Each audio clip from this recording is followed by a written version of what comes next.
Pour David Jenkins, les dernières heures ont été marquées par la souffrance et l'incrédulité. Selon un courriel anonyme, son épouse chérie depuis 6 ans, Lorraine, a été vue entrant dans une chambre d'un motel bon marché mercredi après-midi dernier. Elle déjeunait à présent à nouveau avec le même homme. Dire que David était abasourdi serait un euphémisme. Lorraine et lui faisaient l'amour 3 à 5 fois par semaine, et leurs rencontres étaient généralement passionnées et sincères, démontrant leur profond amour l'un pour l'autre. N'ayant pas encore 30 ans, ils trouvaient leurs ébats à la fois vivants et agréables. Cependant, ils ne pouvaient pas ignorer l'email ou ses implications. Il est rentré chez lui ce jour-là en homme changé, plus anxieux et perturbé qu'il ne l'avait jamais été dans sa vie. Comme d'habitude, il est arrivé chez lui à 18h et a remarqué la voiture de Lorraine dans l'allée. En entrant dans la cuisine, il la salua maladroitement et posa sa mallette. Elle était à l'évier, toujours en tenue de travail, en train de rincer des légumes. « Bonjour, ma chérie. Comment s'est passée ta journée ?» demanda Lorraine en se tournant vers lui pour l'embrasser après s'être essuyé les mains avec une serviette. Bien qu'elle ait passé la journée avec un autre homme, Lorraine semblait si insouciante que David en fut surpris. « C'est fantastique. Cependant, nous avons reçu de mauvaises nouvelles aujourd'hui concernant le projet sur lequel nous travaillons, il semblerait que je doive me rendre à Greensboro vendredi. Selon le déroulement des réunions, je ne serai pas à la maison avant au moins 8 heures du soir. Ensuite, je rentrerai directement à la maison. » David connaissait bien les horaires de travail de Lorraine, notamment le fait qu'ils étaient plus souples en fin d'après-midi les mercredis et vendredis. Son premier réflexe a été de faciliter la tâche de Lorraine ce vendredi, ce qui lui a permis de vérifier les affirmations contenues dans le courriel. Au lieu de cela, il a décidé de prendre son vendredi, de faire quelques travaux préliminaires et de garder un œil sur le motel pour Lorraine et son amant. La question du projet, les réunions et le voyage d'affaires étaient tous des contre-vérités. « Au moins, tu n'as pas à passer la nuit ici et nous aurons tout le week-end ensemble, » dit Lorraine. « Tu peux m'appeler quand tu quittes Greensboro, car il est difficile de prévoir quand tu seras à la maison. » « J'essaierai de faire de mon mieux pour préparer le dîner, » se dit David.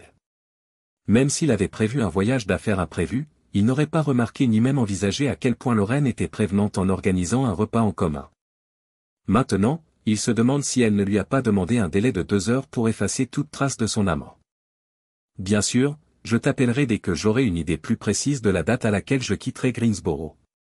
Je t'appellerai aussi pendant que je suis en route pour te dire quand je serai à la maison. » « Est-ce que ça te convient ?» demanda-t-il, alors que le vendredi semblait devenir un jour consacré à faciliter le mensonge de Lorraine une fois de plus.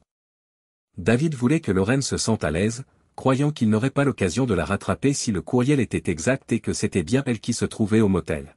« Je vais préparer le dîner et prendre une douche rapide, » dit Lorraine. « Pendant que je suis dehors, pourrais-tu surveiller cette poêle ? Assure-toi que les légumes ne brûlent pas. » Alors qu'elle portait son sac à l'étage, David répondit, « Bien sûr, mon amour. » « Ne t'inquiète pas, » se dit-il en réfléchissant. Il trouvait cela étrange, il supposait qu'elle gardait habituellement son sac à main en bas. La douche, elle aussi, lui paraissait étrange. Ce n'était pas inhabituel, mais elle se douchait rarement dès son retour à la maison. Alors qu'il remuait anxieusement les légumes et vérifiait ses courriels, il se demanda si la douche soudaine était liée au courriel qu'il avait reçu plus tôt. « Maudite soit ma vie », se dit David. Après avoir lu un courriel anonyme, je commence à douter de tous les aspects de mon mariage, que je croyais jusqu'à présent merveilleux. David était plongé dans ses pensées pendant le dîner. « Chérie, y a-t-il un autre problème ? À part le projet dont tu as parlé ? On dirait que tu es sur une autre planète tellement tu es silencieuse. » Finalement, Lorraine a demandé, cherchant une réponse directe à certaines de ses questions. « Désolé, mais non, » répondit David. Je suppose que je suis juste épuisé et que je pense à ce que je dois faire demain pour être prêt à me rendre à Greensboro vendredi. David se rendit compte qu'il devait agir normalement pour ne pas donner à Lorraine l'impression que quelque chose n'allait pas. Pour lui, c'était presque comique. Qu'est-ce qui pourrait être considéré comme normal maintenant ? Ma femme pourrait-elle avoir une liaison ? Ou s'agit-il d'une farce de quelqu'un qui a un sens de l'humour tordu ? Ou peut-être ai-je utilisé par erreur la mauvaise adresse électronique ? Et si l'expéditeur pensait qu'il s'agissait de ma femme, mais que c'était en fait quelqu'un d'autre ? Cette vie, bon sang. Hier, j'étais sûr de mon bonheur, mais aujourd'hui, je ne suis plus qu'un enchevêtrement d'incertitude. Ils ont débarrassé les assiettes. Après avoir regardé la télévision, David et Lorraine discutent de leur projet pour le week-end avant de se préparer à aller se coucher. Pour se préparer au voyage, David avait déjà dit qu'il se coucherait tôt parce qu'il devait se lever tôt pour le travail. L'idée de ce qu'il ferait si Lorraine prenait l'initiative d'une quelconque intimité ce soir lui nouait l'estomac. Il pensa à leur mercredi soir et se demanda s'il y avait un modèle dans leur vie sexuelle récente. À sa grande surprise, il se rendit compte que, d'après ses souvenirs, c'était à peu près moitié-moitié. Il se sentit absurde d'essayer d'épingler la queue d'un âne à deux visages lorsqu'il fit le lien avec la douche qu'elle avait prise après le travail. Lorsque David rejoignit Lorraine dans le lit, elle s'approcha rapidement de lui par derrière, l'enlaça étroitement et commença à tracer ses ongles sur son torse. « Chérie, pourrais-je te distraire de ton travail pendant une demi-heure » plaisante Lorraine. David se dit, bon sang. Combien de temps encore vais-je pouvoir endurer avant de perdre mon sang-froid? Même si j'aimerais beaucoup, chérie, ni ce soir ni demain je ne serai d'une grande utilité pour toi, dit-il en s'en tenant calmement à son plan. Je suis trop absorbé par ce projet en cours. Alors qu'il parlait, il fut à nouveau frappé de voir à quel point sa vie avait changé au cours des 60 secondes qu'il lui avait fallu pour lire et comprendre ce simple courriel qu'il avait reçu 10 heures plus tôt. Ne t'inquiète pas, chérie. Je comprends. Je voulais juste t'offrir un peu de soulagement bien mérité, au cas où tu serais intéressé. Après avoir serré David dans ses bras et l'avoir embrassé derrière la tête, Lorraine se mit sur le côté et lui souhaita bonne nuit. David était soulagé, mais que voulait-elle dire par « si tu es intéressé » ? Ma vie est un gâchis. Avant que Lorraine ne se réveille, David s'est levé et s'est rendu au travail, évitant de poser d'autres questions ou de jeter des regards en coin. Il se rend compte qu'il gère mal la situation, qu'elle soit imaginaire ou réelle. Il savait qu'il devait éviter de passer une autre nuit à proximité de Lorraine, car la nuit précédente lui avait rappelé « le cœur qui parle de peau ». Bonjour, ma chérie. Je te verrai probablement avant de te coucher, alors ne t'inquiète pas pour le dîner pour moi, je travaille tard ce soir, pour préparer le voyage et les réunions de demain. Vers midi, David a laissé un message sur la boîte vocale de la jeune femme. Le jeudi, cependant, les réunions d'affaires ont eu lieu sans aucune préparation.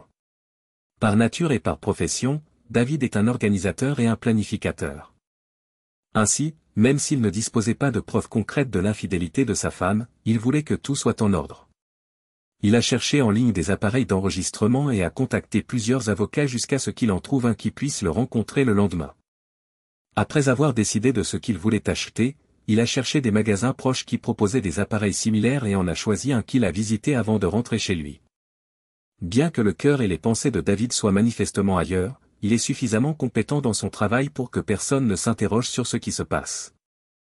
Après être rentré un peu tard du travail, il s'est rapidement arrêté dans un magasin qui vendait du matériel de surveillance et a acheté une épingle de base à commande vocale qu'il pensait pouvoir dissimuler dans le portefeuille de Lorraine, qu'elle transportait généralement dans sa voiture et au bureau.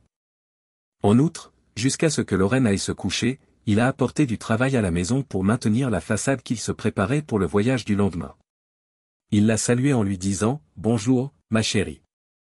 Lorsque David est arrivé vers 21h, Lorraine s'est exclamée « Je suis tellement contente que tu sois enfin rentrée », alors qu'elle se dirigeait vers la porte. « Comment se passe le voyage et le projet ?»« Bien, je crois, a-t-il répondu. Nous y avons consacré plus de ressources depuis que nous avons appris l'existence de ces nouveaux problèmes. Pour le meilleur ou pour le pire, j'espère que tout sera réglé d'ici vendredi. » David se dit « C'est jouer avec le feu. Je me demande si elle ressent la même chose maintenant, pour le meilleur ou pour le pire. » Le jeudi soir fut une répétition de la nuit précédente, avec des embrassades, au grand soulagement de David. Lorraine, et c'est tout à son honneur, semblait tout à fait calmée, d'après ce que David pouvait voir, se comportait envers lui comme d'habitude. Dans un sens métaphorique, cependant, il était dans un tel état que Lorraine a probablement trouvé facile de paraître normale par rapport à David. David a vérifié l'épingle, l'a placée dans le sac à main de Lorraine et a quitté la maison le vendredi à l'aube. Après avoir passé un peu de temps dans un café, il s'est rendu à son rendez-vous de 10h avec un avocat. Bien que David n'ait envisagé cette rencontre que comme un moyen de recueillir des informations, il a fini par apprécier l'avocat. Ils ont parlé du rendez-vous d'aujourd'hui avec un éventuel amant que David avait l'intention d'étudier lui-même, ainsi que du courrier électronique de David et de ses inquiétudes infondées.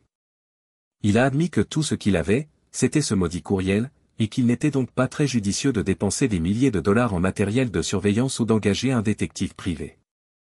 L'avocat a expliqué à David les réalités typiques du divorce, s'il devait avoir lieu. Étant donné que David et Lorraine avaient des revenus et des régimes de retraite similaires et qu'ils n'avaient pas d'enfants, un divorce sans faute semblait assez simple. La maison étant très endettée, sa liquidation serait moins une charge financière qu'un choc émotionnel. Mais David était si confus lorsqu'il a quitté le cabinet d'avocat. Comment ai-je pu prévoir ce cauchemar et croire que ce ne serait pas si terrible? Nous étions censés être ensemble pour toujours, jusqu'à ce que la mort nous sépare. David a continué à faire des recherches sur la procédure de divorce tout en passant sa pause déjeuner dans un café, à naviguer sur l'Internet. De nombreux sites web fournissent des informations sur la manière de repérer un conjoint infidèle, de dissimuler la richesse, d'éviter de se faire prendre et de la découvrir. Les sites qui expliquent pourquoi les conjoints sont infidèles sont les plus instructifs. David n'a rien lu sur les raisons de Lorraine. Il espérait sans doute secrètement qu'il s'agissait d'un accident, ne serait-ce que pour cet aspect. Il était impossible que Lorraine lui soit infidèle. Ce n'était pas possible puisqu'ils étaient si proches, si amoureux et si en phase l'un avec l'autre. Il prépara ses affaires et se rendit au motel lorsqu'il ne put plus penser à mentir. Pour David, le temps semble s'écouler lentement. Il savait que si toute cette histoire était réelle, Lorraine n'aurait peut-être pas toujours séjourné dans le même motel que celui indiqué dans ce maudit courriel. Il n'en aurait pas la certitude, et sa journée aurait pu être inutile. David savait qu'il ne pouvait plus vivre avec cette incertitude concernant l'état et l'avenir de son mariage, mais il pensait que l'épingle qu'il avait placée dans son sac pourrait finalement donner des résultats. À 13h40, il s'est garé sur le parking du motel et a fait le tour jusqu'à ce qu'il trouve un endroit calme qui donnait sur le bureau et la plupart des chambres. Il ne lui restait plus qu'à attendre. Peu d'individus entraient et sortaient du motel. David reconnut l'homme lorsqu'il gara sa dernière Acura, se dirigea vers le bureau et entra dans une chambre au rez-de-chaussée. Bien que le nom lui échappe, David est sûr de reconnaître l'individu. Les espoirs de David s'évanouirent, en même temps que tous ses doutes, lorsque Lorraine gara sa Honda Accord à côté de l'Acura. Elle prit son sac à main, s'approcha de la même pièce et frappa rapidement au bout de 5 minutes. L'homme ouvrit la porte quelques secondes plus tard, et Lorraine entra avec l'assurance et l'aisance qui la caractérisaient. David se frappa les mains sur le volant en se disant, « Pour l'amour du ciel, c'est vrai. Comment Lorraine a-t-elle pu nous trahir de la sorte? Et pourquoi? Cela n'avait aucun sens. » C'était le sentiment le plus aveuglant que David ait jamais éprouvé, comme si le sol s'était dérobé sous lui. L'esprit de David était comme des montagnes russes, il montait, descendait, allait à gauche et à droite. Il a soudain pris conscience qu'il faisait partie d'un mariage défaillant en proie à une crise terrible. David pensait qu'il n'y avait plus rien à gagner à rester au motel, étant donné que c'était au moins la deuxième fois que Lorraine le trompait, en s'absentant du travail. Il n'avait pas l'intention de frapper à leur porte pour les confronter. Il avait besoin de temps et d'espace pour se ressaisir et se préparer à ce qui allait suivre, car cela risquait d'être désagréable. Jusqu'à présent, son incrédulité l'avait laissé sans préparation émotionnelle pour ce qui l'attendait. Il grimaça alors amèrement, se souvenant de l'épingle qu'il avait secrètement placée dans le sac à main de la jeune femme. Live audio, pensa-t-il douloureusement. Fantastique. Avant de partir, il avait eu la bonne idée de prendre des gros plans de la voiture de l'homme avec la plaque d'immatriculation et d'autres photos des deux voitures garées l'une à côté de l'autre à l'extérieur de leur nid d'amour. Il roula un moment sans but précis, sans destination particulière, jusqu'à ce qu'il grille un feu rouge et évite de justesse un accident. Secoué par cet accident, il s'est arrêté dans une brasserie pour essayer de rassembler ses idées autour d'une bière. Il s'est rendu compte qu'il était passé d'une simple suspicion à une pleine conscience, tout en reconnaissant qu'il ne savait pas grand-chose.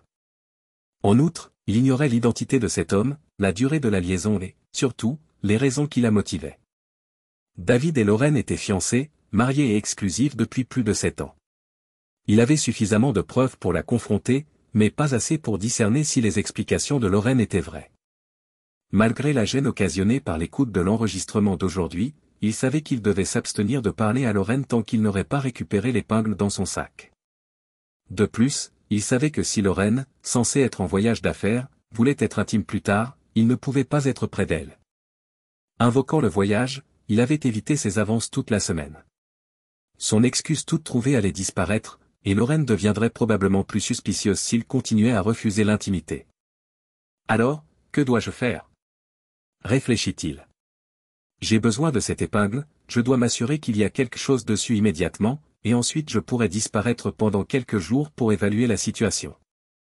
David prend des notes mentales. En gardant à l'esprit sa stratégie globale, il mit au point un plan astucieux. Il a imaginé qu'elle croyait qu'il rentrerait tard ce soir. Je dois l'appeler pour lui faire croire, ainsi qu'à son amant, que je rentrerai bientôt. Il paya l'addition, termina sa bière, remonta dans la voiture et appela le portable de Lorraine. Il laissa un message vocal. Bonjour, ma chérie. Excellente nouvelle. Tout le monde a fait du bon travail pour remettre les choses sur les rails, et la préparation a été payante. Le trajet depuis Charlotte dure environ 30 minutes et la circulation n'est pas trop mauvaise. Je devrais être à la maison à l'heure habituelle. Putain de salaud, se dit David. J'espère que ça va lui faire peur. Après avoir pris le chemin de la maison, il s'est empressé d'emballer quelques affaires et de les mettre dans le coffre de sa voiture. Puis il s'assit et composa une lettre pour Lorraine. Il voulait pouvoir partir sans altercation majeure, selon le déroulement de la soirée. Il ne voulait pas d'une vraie dispute maintenant parce qu'il ne savait pas ce qu'il y avait sur la cassette. Son désir de la choquer autant qu'elle l'avait choqué influençait clairement ses pensées. Lorraine et son amant, Rob, étaient au milieu de leur second accouplement ce jour-là lorsque David l'appela. L'absence prolongée de David leur avait permis de se retrouver pour la première fois le dernier jour de leur vie commune. Ils considéraient cela comme une danse de la victoire ou une célébration, mais il s'agissait maintenant d'un geste potentiellement dangereux. Merde, murmure-t-elle en écoutant le message vocal. Rob, je dois y aller. C'était David. Il l'avait informé, comme d'habitude, qu'il était déjà sur le chemin du retour et qu'il arriverait à la maison vers 6 heures. Au moins, elle avait reçu le coup de fil d'avertissement qu'il avait promis. Lorraine a serré Rob dans ses bras et s'est précipitée dans la salle de bain pour prendre une douche, ce à quoi Rob a répondu par une plaisanterie. Les habitudes et les routines ont pris le dessus. Lorraine était en train de se doucher lorsque Rob s'est habillé et a quitté la pièce. Après s'être douché et avoir fait l'amour, il s'est rendu à la salle de sport pour sa routine habituelle. Lorraine était plus préoccupée par le retour précoce de David et son attitude optimiste quant à l'amélioration du projet pendant le voyage de retour. En entrant dans leur quartier, elle se dit, je m'attendais à ce qu'il rentre tard et qu'il soit probablement épuisé par les réunions et les voyages, mais maintenant il voudra probablement faire l'amour ce soir après avoir manqué la plus grande partie de la semaine. Elle était toujours mal à l'aise, mais alors qu'elle tournait le coin de la rue et s'approchait de leur maison, elle remarqua la voiture de David dans l'allée. Bon sang. Elle gara son Accord à côté de sa nouvelle Civic et se dit à voix basse, il a bien roulé dans les embouteillages du vendredi. Lorraine pensait que le temps supplémentaire passé depuis son escapade illicite de l'après-midi pourrait être utile, car David pourrait vouloir lui sauter dessus dès qu'elle entrerait. Elle pensa qu'il serait judicieux d'organiser à l'avance un charmant dîner de célébration. Lorsque David entendit la voiture de Lorraine s'arrêter dans l'allée, il se sentit tendu. Il allait la voir pour la première fois depuis qu'il était certain de son infidélité. La voiture était chargée de bagages. Une note a été préparée. Il ne lui restait plus qu'à la finaliser. Il attendit que Lorraine apparaisse dans le salon pour pouvoir la confronter. « Bonjour, ma chérie », s'exclama Lorraine en entrant et en voyant David se lever de son siège. « On dirait que tout s'est bien passé. Et si on fêtait ça et qu'on sortait dîner, demande-t-elle alors qu'ils échangent des câlins et des baisers. Je suis rentré tôt, alors ça m'a l'air génial. Je vais aller chercher une réservation quelque part, pendant que tu vas te changer à l'étage, propose David. Lorraine accepta sans hésiter, posant son sac à main et son sac de travail sur la table avant de monter dans la chambre principale. Après avoir attendu que la douche commence, David est allé chercher le pins dans son sac à main. En appuyant sur play et rewind, il entendit le début de la conversation des amoureux et éteignit rapidement le pain. C'est réglé, se dit-il. David posa son mot pour Lorraine sur la table entre ses valises, en se disant silencieusement, il est temps de partir d'ici. David s'arrêta à l'entrée et se tourna vers leur maison, reconnaissant avec regret que leur relation ne serait plus jamais la même. Lorraine descendit, les cheveux encore mouillés, après avoir pris sa douche et s'être habillée à la hâte. Après le voyage, elle supposa qu'il avait peut-être faim et qu'il souhaitait peut-être avoir des rapports intimes plus tard. Elle se rendit dans la cuisine après avoir échoué à le trouver dans le salon et découvrit une lettre sur la table. Elle prit la lettre et sursauta en commençant à la lire. « Dieu, je t'en prie. Non, ce n'est pas possible. Je sais pour ton amant et ton histoire d'amour extra-conjugal, Lorraine. Je n'arrivais pas à croire que c'était vrai, mais le fait de vous voir au motel pendant la journée m'a fait changer d'avis. Je suis vraiment désolé et blessé de ne pas pouvoir être avec toi en ce moment, car tu m'as brisé le cœur. Je t'appellerai pour convenir d'un moment pour parler une fois que j'aurai passé une nuit ou deux à l'extérieur pour reprendre mes esprits. Ne me cherche pas et n'essaie pas de me contacter. Crois-moi quand je te dis que je dois attendre d'être prêt à te voir. David. David se rend à l'hôtel après avoir quitté sa maison. À contre-séure, il retourne dans sa chambre pour écouter l'enregistrement de la trahison des vœux de Lorraine, après un dîner au rez-de-chaussée, où il a commandé un double scotch avec des glaçons. Dès que Lorraine est entrée dans la pièce sur l'enregistrement, il s'est assis sur la chaise du bureau, a mis l'enregistreur en marche et a entendu la conversation suivante. « Bonjour, Rob, dit Lorraine. C'est incroyable que nous ayons déjà terminé, à la fois dans les temps et dans les délais. Je doutais que nous puissions mener à bien au moins 5 réunions, et encore moins en 30 jours. Bonjour, Lorraine, répond Rob. Oui, je m'attendais à ce que cela prenne plus de temps.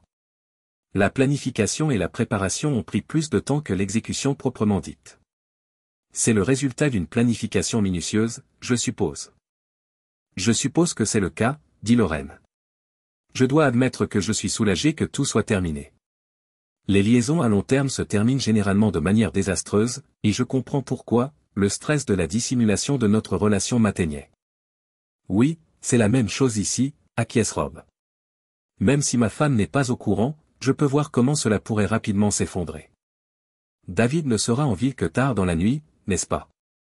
Lorraine confirme.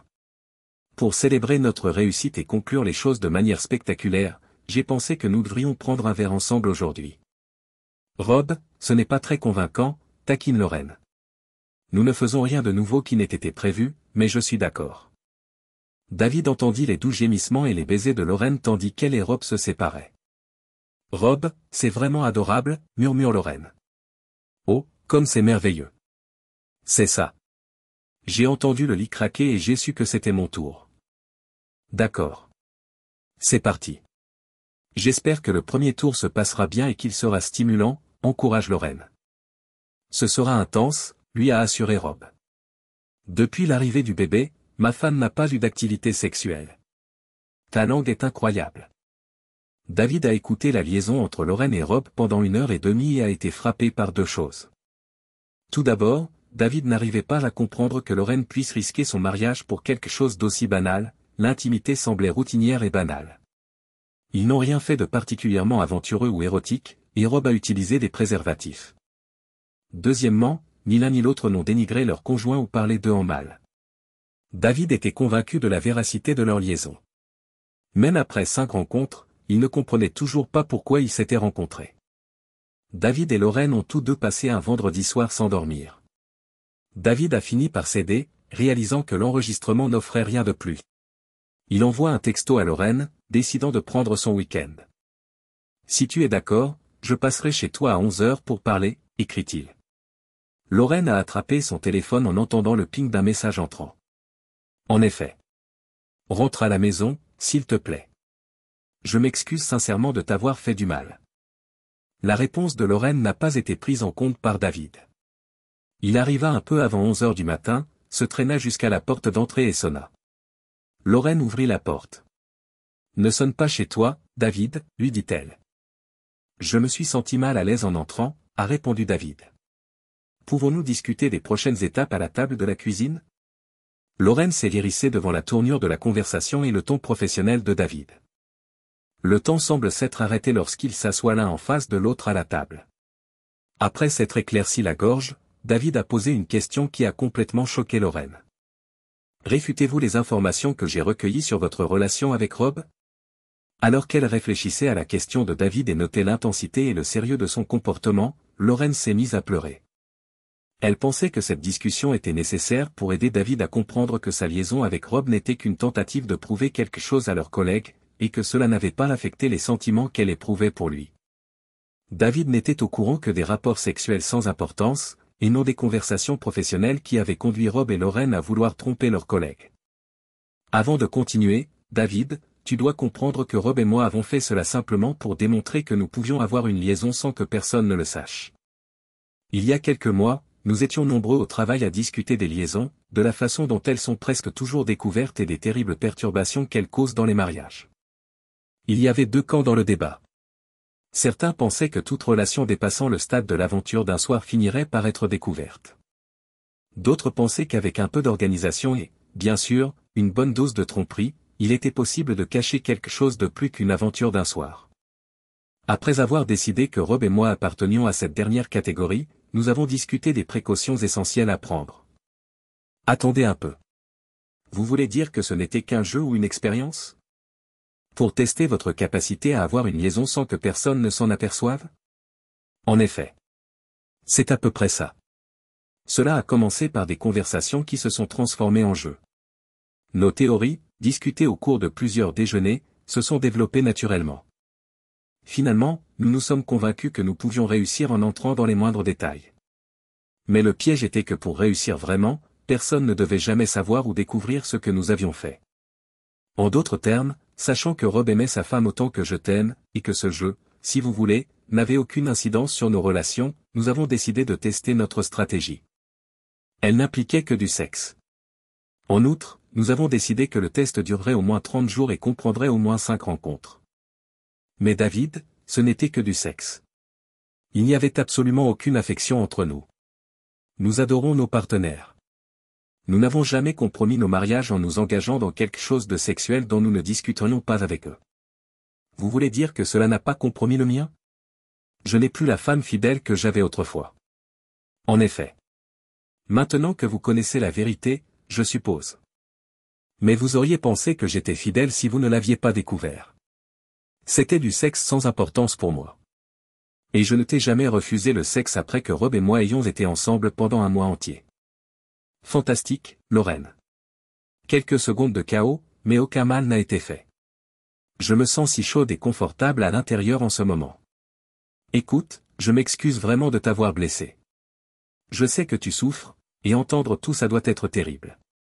Cependant, j'espère que les informations que j'ai fournies dissiperont tous les doutes sur mon amour pour toi et Rob.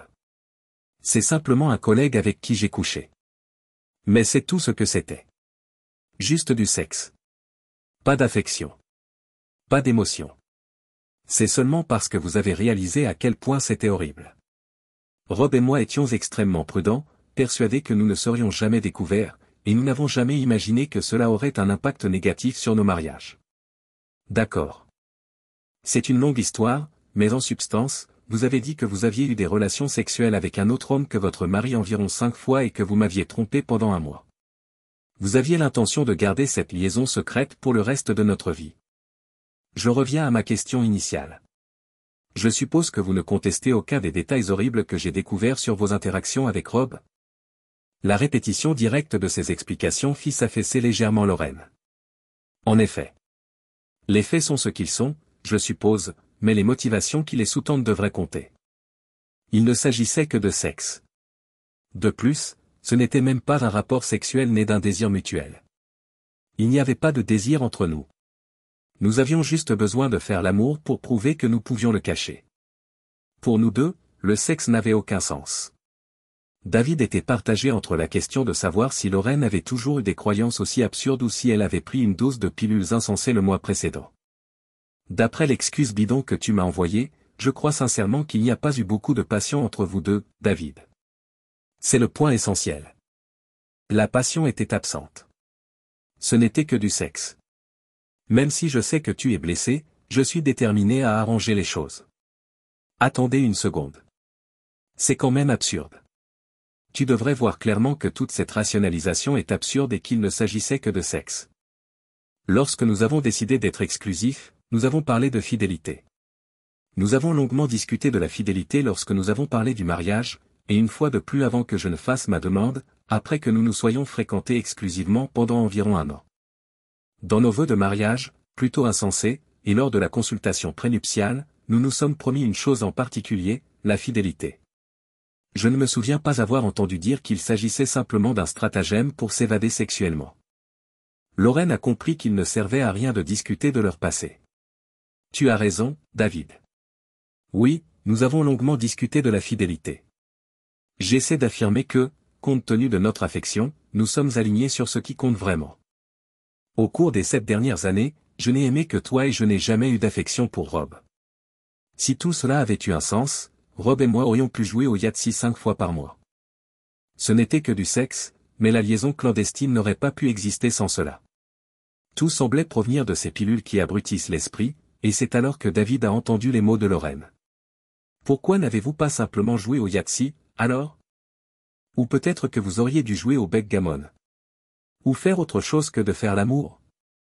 Tu as dit clairement que tu n'étais pas obligé de coucher avec Rob et que personne ne saurait jamais rien de cette liaison.